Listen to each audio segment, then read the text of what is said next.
Eh bien, bonjour à tous et à toutes. Donc, c'est Jean-Pierre de Cyberlibris. Je suis content de vous retrouver pour ce nouveau webinaire de présentation des nouveautés ScholarVox Université.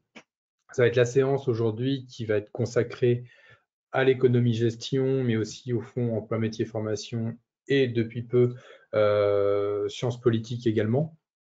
Donc, c'est le premier volume, enfin la première séance justement par rapport je dirais au webinaire pour les universités. La prochaine aura lieu dans 15 jours, le vendredi, hein, ça sera consacré aux sciences humaines. Et une semaine après, avant les vacances de Noël, ça sera consacré aux sciences, la séance consacrée aux sciences. Voilà un petit peu ce que je pouvais vous dire en introduction. On s'était parlé il y a pile poil 2 mois, c'était toute fin septembre, qu'on avait fait un petit webinaire autour de l'économie-gestion. La vidéo d'ailleurs est toujours disponible sur YouTube, hein. Si vous n'avez pas pu voir ce webinaire, je vous invite à vous rendre sur notre chaîne YouTube pour retrouver les nouveautés de l'époque, il y a 2 mois. Je peux d'ores et déjà aussi vous annoncer la date de notre prochain rendez-vous consacré à l'économie-gestion.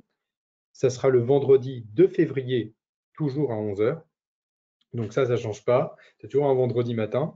Pour mémoire, à toutes les personnes qui participent aujourd'hui à la séance, vous allez recevoir dans la journée un petit mail récapitulatif de tous les points que j'aurai évoqués ce matin, ainsi que le lien pour d'ores et déjà vous inscrire à la séance du 2 février. Et puis n'hésitez pas, si vous avez des questions, de me les envoyer par retour de mail dans la journée, hein, par rapport au mail récapitulatif. Donc n'hésitez pas si vous avez des questions à ce moment-là. Pour les personnes qui suivent la vidéo sur YouTube, parce qu'elle sera la semaine prochaine sur YouTube, tous les liens sont en description de la vidéo. Donc vous trouvez tout en description de la vidéo. Voilà. Alors je vais passer au plan maintenant. Alors comme d'habitude, je vais faire un petit focus sur des mises à jour d'éditeurs. Donc ça va être la première partie de la présentation. Et après, je vais passer sur une partie davantage thématique.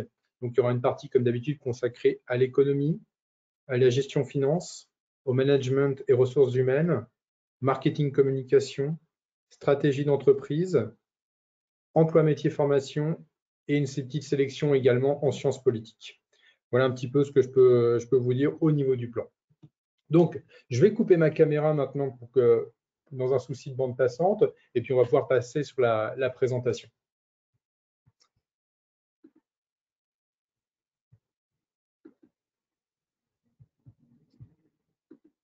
Alors, première chose que je voulais vous évoquer, c'est les mises à jour de Corwa.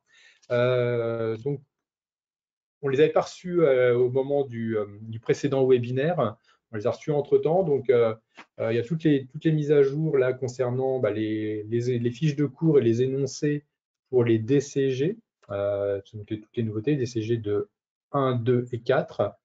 Et puis, les DSCG également. Donc, ils sont tous là, pareil, les énoncés. Je crois qu'il y a les fiches ressources également qui sont tous entrés. Donc, normalement, on les a tous. Il faudra que je refasse un petit tour d'horizon s'il n'en manque pas, mais normalement, l'éditeur nous a envoyé toutes les dernières éditions. Donc, elles sont toutes disponibles là.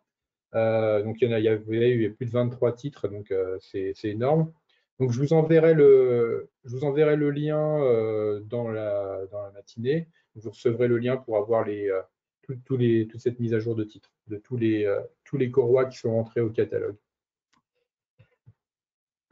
Même chose avec Fontaine-Picard, on a reçu, alors il y a 8 titres qui sont rentrés. Il y a le contrôle de production de l'information financière par exemple, DCG UE2 aussi, économie et organisation de l'immobilier, et puis gestion immobilière. Le transport routier, alors là c'est sur le génie, les deux maisons d'édition sont un peu les mêmes, donc je les ai regroupées ensemble. Et puis autrement, il y a les transactions immobilières. Donc il y a pas mal de choses sur l'immobilier qui sont rentrées également avec Fontaine-Picard et le génie.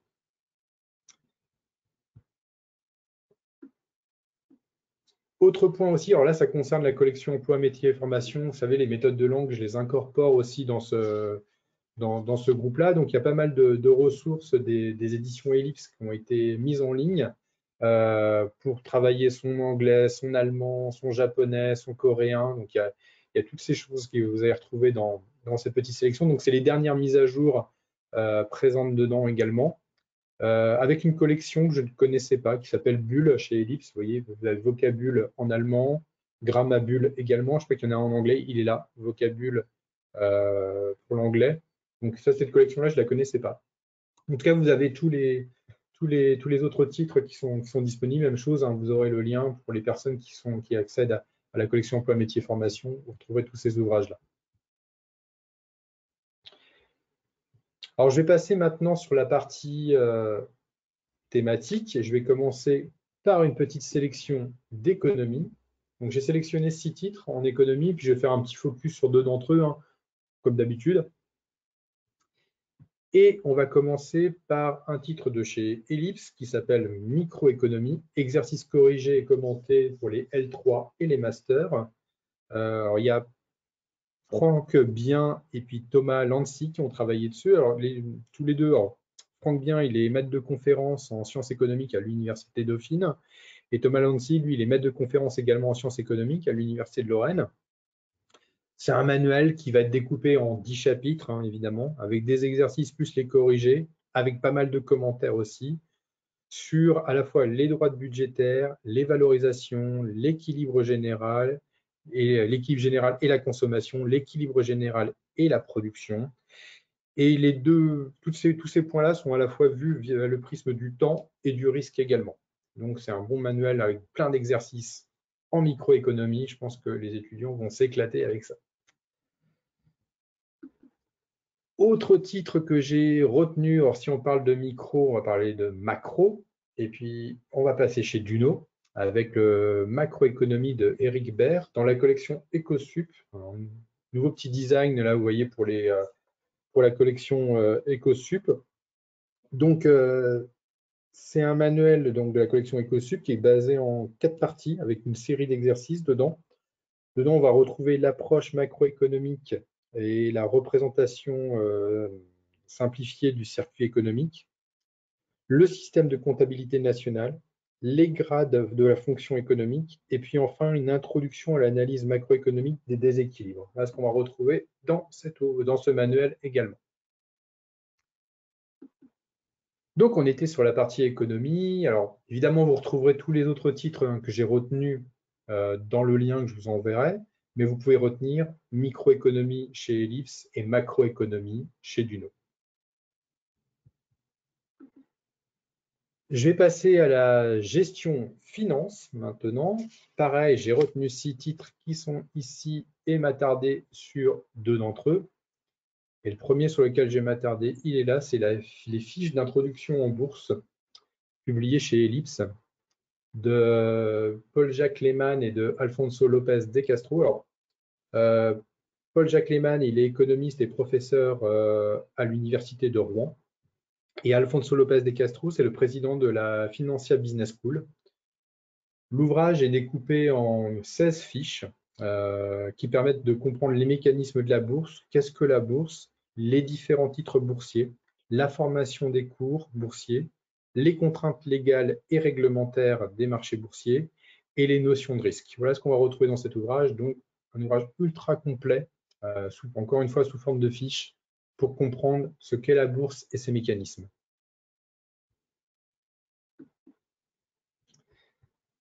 Autre titre que j'ai retenu qui est publié ici chez Géresso, c'est Comprendre l'économie et la finance moderne. C'est de Alain Lemasson, qui est le créateur d'infofit2000.com. Alors, ce qui est bien, c'est que c'est un guide, cet ouvrage, mais qui peut être perçu plus ou moins comme un manuel. Ça qui est super intéressant, c'est qu'on est à la frontière des genres.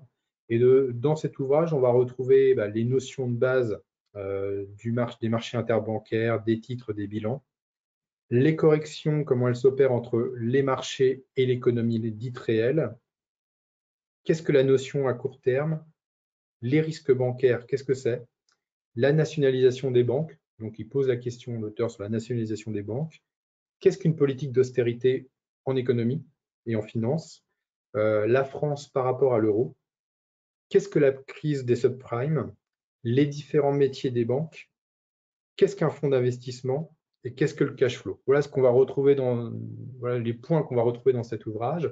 Donc super intéressant, encore une fois, je l'ai pris limite comme un mini manuel, quoi, ce titre, alors que c'est un guide, hein, vraiment, mais qui va être super intéressant pour des étudiants parce qu'il y a plein de choses dedans pour comprendre plein de mécanismes au niveau du système bancaire et boursier également. Donc sur la partie gestion finance, vous pouvez donc retenir chez Ellipse les fiches d'introduction en bourse. Et puis comprendre l'économie et la finance moderne, publié chez Géresso, qui est là. Alors je vais passer maintenant sur la partie management et ressources humaines. Donc pareil, 6 titres, et je vais prendre celui-ci, Cultiver ses différences et celles des autres, publié chez EMS pour un management de la distinction atypique. C'est d'Olivier Meyer. Alors Olivier Meyer, j'ai présenté régulièrement des ouvrages de ce monsieur qui est prof en université, enfin en management à Paris-Est et Paris-Dauphine. Et là, on est sur un petit guide qui explique comment assurer d'être un manager différent. Comment s'adapter à l'impératif culturel, comment gérer les déviances et les échecs et les ruptures dans le management, et puis tous les points du management qui échappent au rationnel. Parce qu'il y en a nombreux, et bien tout est expliqué dans cet ouvrage, donc il faut prendre comme un petit guide, mais qui est très intéressant, qui est dans une super collection en plus publiée chez EMS. Donc c'est un ouvrage évidemment que je vous recommande aujourd'hui.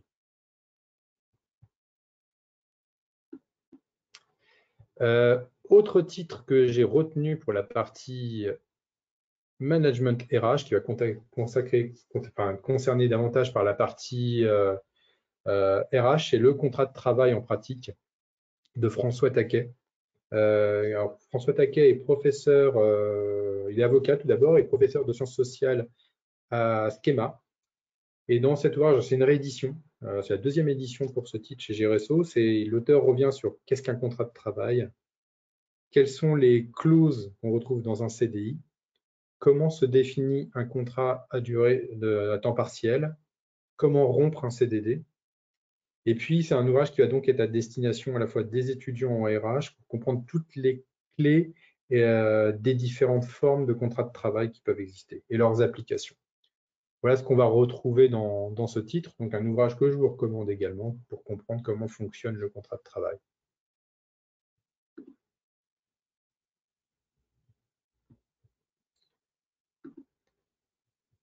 Alors, sur la partie management et ressources humaines, vous pouvez donc retenir Cultiver ses différences et celles des autres, publié chez EMS, et chez Géresso, le contrat de travail en pratique.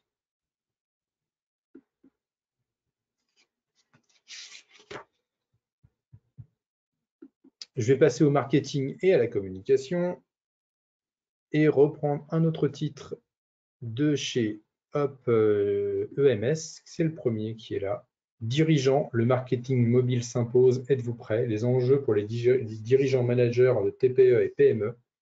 C'est de Bénédicte Convent, qui est conseillère et consultante auprès de dirigeants de PME et de TPE d'ailleurs. Et donc, dans cet ouvrage, elle revient sur les enjeux de la transformation numérique et le marketing mobile pour justement des TPE et des PME. Donc, comment s'organiser, comment s'organisent les petites entreprises dans leur transformation digitale et leur transformation du marketing. Est-ce que cette transformation est une crainte? Pour certaines entreprises, ça peut l'être, ou une opportunité. Comment ça peut devenir une opportunité? Donc, on retrouve tous ces points dans l'ouvrage. Donc, il y a une quinzaine de stratégies de marketing mobile qui sont expliquées dans ce titre.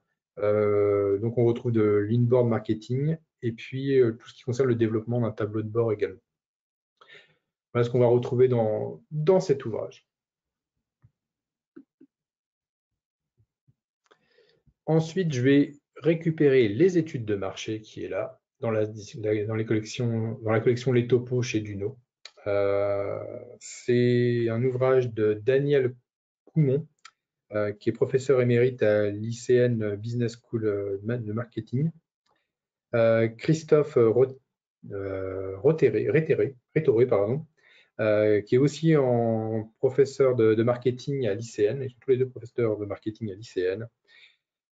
Donc, c'est une nouvelle édition, c'est la 6e édition pour cet ouvrage, et les grandes nouveautés, c'est l'incorporation dans cette nouvelle édition de tout ce qui concerne l'usage du big data et des intelligences artificielles dans la pratique des études de marché. Donc, cette étude montre les principales applications des études de marché, les démarches à suivre pour obtenir des données de qualité et les exploiter. Et l'ouvrage se définit et est découpé en 5 chapitres sur les fondations d'une étude de marché. Alors, la grande nouveauté, c'est évidemment, comme je vous l'ai signalé, par rapport aux précédentes éditions, c'est le data et surtout les intelligences artificielles qui arrivent dans la constitution des études de marché. Donc, sur la partie marketing et communication, vous pouvez donc retenir les dirigeants, le marketing mobile s'impose, êtes-vous prêts? Et les études de marché chez Duno également.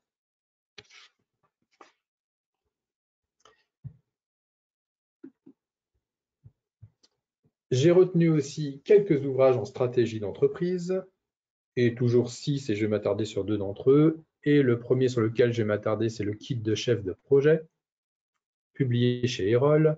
Une méthode et des outils opérationnels pour réussir tous vos projets, c'est de Hugues Marchat, qui est enseignant au CNAM à Centrale Paris et à HEC Genève. Donc, dans cet ouvrage, il revient sur les points essentiels, c'est comment gérer un projet dans une entreprise, quelles sont les différentes étapes à respecter, comment structurer ces étapes, comment débuter dans la gestion de projet également, et aussi comment se perfectionner. On est sur les 2 tableaux pour le débutant en gestion de projet et pour la personne plus confirmée. L'ouvrage est en 9 parties et il va nous permettre d'apprendre à gérer un planning, une équipe, un budget, une communication interne et externe. Donc tout ça, c'est lié autour d'un projet général stratégique d'entreprise.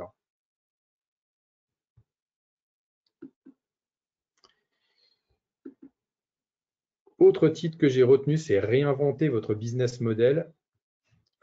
C'est publié chez Duno, c'est dans une collection, hors collection justement. L'ouvrage est de Laurence Lehmann-Ortega, qui est professeur de stratégie et de politique d'entreprise à HEC Paris. Et l'ouvrage, cet ouvrage sur le business model cherche à prendre en compte les préoccupations actuelles liées à l'environnement évidemment et à toutes les contraintes et les sociétales qui peuvent exister. Alors, comment une entreprise peut créer ou se réinventer en respectant les enjeux planétaires, par exemple? Donc, à travers une 50aine d'études de cas d'entreprises diverses, comment ont-elles réinventé leur business model?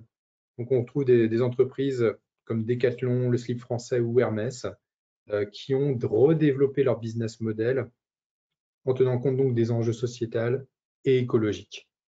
Voilà ce qu'on va retrouver dans cet ouvrage. Alors, c'est déjà la 3e édition pour ce titre de chez Duno.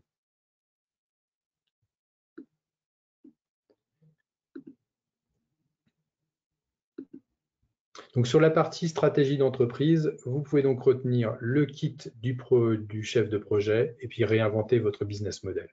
Évidemment, vous aurez tous les autres ouvrages qui seront disponibles dans le lien que je vous enverrai. Alors, je vais revenir sur l'emploi métier formation. Donc, après la présentation des livres, des méthodes de langue. Donc, pareil, j'ai sélectionné 6 titres. Et dans cette partie emploi métier formation, eh bien, il y a un ouvrage qui m'a bien plu. C'est Apprivoiser sa procrastination, l'art de faire autrement, publié chez Erol, c'est de Mathilde Ramadier. Alors Mathilde Ramadier, elle est autrice d'essais, mais également scénariste de bande dessinée. Elle produit toujours des ouvrages qui ont trait au milieu du travail, que ce soit ses essais évidemment, ou ses titres en tant que scénariste de BD. Là, c'est un ouvrage qui va être issu d'une enquête qu'elle a menée sur plusieurs personnes, et puis aussi de ses recherches en philo et en psychanalyse. Elle nous explique ce qui nous pousse à procrastiner. Pourquoi on remet toujours au lendemain les tâches que l'on doit faire? Pourquoi on repousse sans cesse l'urgence? Donc, elle explique finalement que c'est loin d'être un défaut, que ça nous permet de faire autrement finalement, de repenser les choses dans l'urgence, et que la procrastination peut être plus un allié qu'un défaut, qu'un ennemi. Donc, voilà ce qui est expliqué dedans. Donc, pour les personnes qui ont tendance à procrastiner, bon, je fais partie, eh bien, cet ouvrage est vraiment très bien fait parce que dans le monde professionnel, il peut nous apporter pas mal de petites billes intéressantes. Alors là, sur la partie emploi, métier, formation, je vais revenir sur présenter l'ouvrage qui est à côté, qui est un ouvrage de concours, attaché territorial et attaché territorial principal, tout concours à examen professionnel. C'est publié chez Ellipse. C'est de Jean-Philippe Quilien, qui est politologue et juriste et spécialiste en droit constitutionnel. Et donc, cet ouvrage va être intéressant pour toutes les personnes qui souhaitent passer des concours dans la fonction publique et d'attaché territorial. Donc, tout d'abord, l'auteur explique que il nous permet de comprendre ce qu'est un concours d'examen professionnel d'attaché territorial, son organisation, comment s'y inscrire, comment s'y préparer. Il revient sur la composition de culture générale avec les méthodes et des sujets de concours avec les corrigés. La note de synthèse, donc pareil, méthode d'épreuve, les quelques sujets, l'entretien avec le jury et le rapport aux notes avec solution opérationnelle également. Et pareil, il y a plein d'exemples qui sont donnés. Donc c'est vraiment je dirais un ouvrage clé qui va être indispensable pour préparer un concours, à la fois pour des gens qui peuvent être déjà en poste dans la fonction publique ou pour des gens qui veulent rentrer dans la fonction publique. Donc voilà ce qu'on va retrouver dans cet ouvrage. Donc vous pouvez donc retenir sur la partie emploi, métier, formation, apprivoiser sa procrastination par exemple chez Erol, et puis attaché territorial principal de chez Ellipse, donc le bouquin de concours. Il y a les autres ouvrages qui sont présents ici que je vous enverrai dans le lien. Et comme je vous l'avais annoncé au mois de septembre, je vais incorporer également les ouvrages du Fonds Sciences Politiques. Alors, je redévelopperai ça pour la prochaine séance de manière peut-être un peu différente. En tout cas, pareil, j'ai fait une petite sélection de 6 ouvrages aujourd'hui. Je vais m'attarder sur 2 d'entre eux. Et le premier ouvrage sur lequel je vais m'attarder, c'est l'histoire constitutionnelle et politique de la Ve République, publié chez Ellipse, de Loïc Chabrier et de Yann Sakucci. Loïc Chabrier, il est adjoint au maire délégué à la culture de Villeurbanne et c'est un ancien maître de conférence à l'Université de Lyon 2. Et Yann Sakucci est maître de conférence à l'Université catholique de Lyon. Il est spécialiste des sciences juridiques, politiques et sociales. Et donc, c'est un manuel qui est découpé en 7 chapitres à destination des étudiants en licence 1 et master de droit public et de sciences politiques. Et les auteurs reviennent bien sur l'ensemble de l'histoire justement des institutions de la Ve République. Comment la Ve République est construite. Donc, depuis 1958, comment cette Ve République a évolué, quelles sont les différentes périodes qui la structurent, comment s'est organisée la bipolarisation du système partisan, les différentes périodes de cohabitation qu'on présente dedans, l'intégration du droit de l'Union européenne dans les institutions de la Ve République, comment ça s'opère, et la fonction du président de la République. Voilà ce qu'on va retrouver dans ce manuel. Donc, il y a toutes les clés justement pour comprendre l'histoire constitutionnelle de la Ve République dedans.